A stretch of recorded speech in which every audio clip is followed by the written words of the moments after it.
અત્યારે આપણે વાસણા ગામના પોપટભાઈ દેવી પૂજક છે પટની, અને ઓબાનો ધંધો કરે છે કેરીનો. ઓબા વેડવા અને ઉધેડ ઓબો રાખવાનો, ઓબો રાખી અને વેડી અને એમનું મજૂરી કરે છે ખૂબ.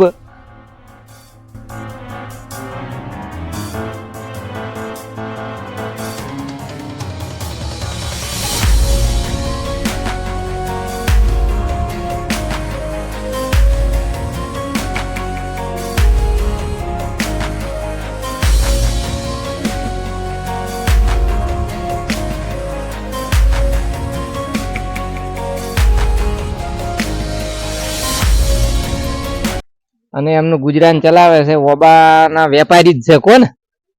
હવે પોપટભાઈ તમે કયા ગામના? અમે વાસણા, જુના ડીસા વાસણા ગામના.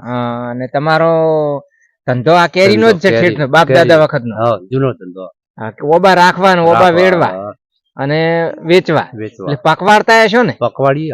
એટલે દેશી ઓબો આજે હાલ રાજાપુરી આવે, આજે બદામ કેરી આવે, એના કરતા દેશી ઓબામાં શું હોય છે? દેશી એમાં પકાભાઈ કેવું છે કે દેશી પાકે ખરી, પણ હવે દેશી ઓબા પહેલની ગોળ પકવતા નથી. કાચા કટિંગમાં કાઢી નાખે. નાના આપણે હાલ જે કેરી ખ અને દેશી ખાતા એમાં શું ફેર શું છે?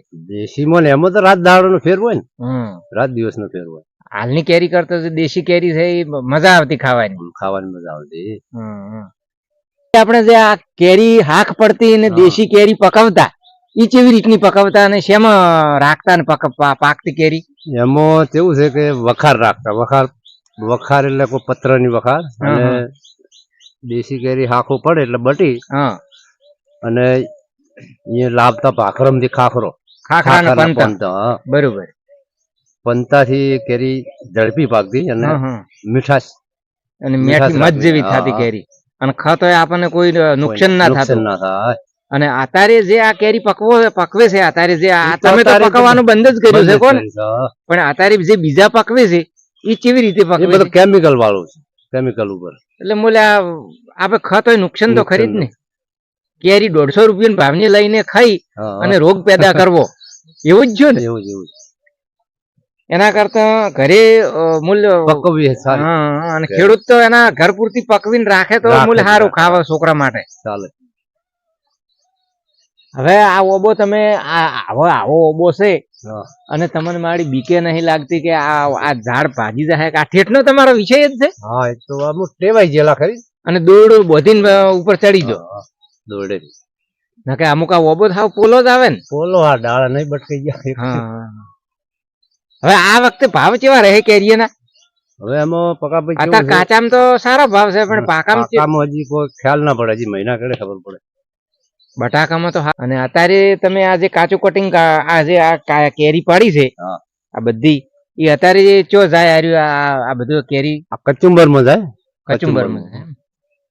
અને આ કેરી શાકમય જાતી? શાકમય જાય કચુંબર, પછી અમુક જ્યુસ મોય જાય, કોઈ કાચ પેલા શરબત બનાવે, કાચા શરબત માં જાય કોણ. એટલે તમે આ હાલ પૂરતું તો આર્યો જ આ જ ધંધો કરો છો એમ? મૂળ તમારા બાપ દાદા વખત નો જ હશે ને?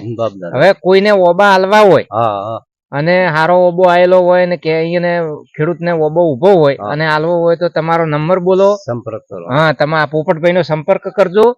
અને પોપટભાઈ તમારો નંબર બોલી જો. 96 38 10 84 10. આ ફોન ઉપર ફોન કરી અને અહીંયા સરનામું આલવાનું, પોપટભાઈ હાજર થઈ જાય. બરોબર. બોબા વાળા નો કોન્ટેક્ટ થતું હોય તો શેર કરજો અને કોન્ટેક્ટ નંબર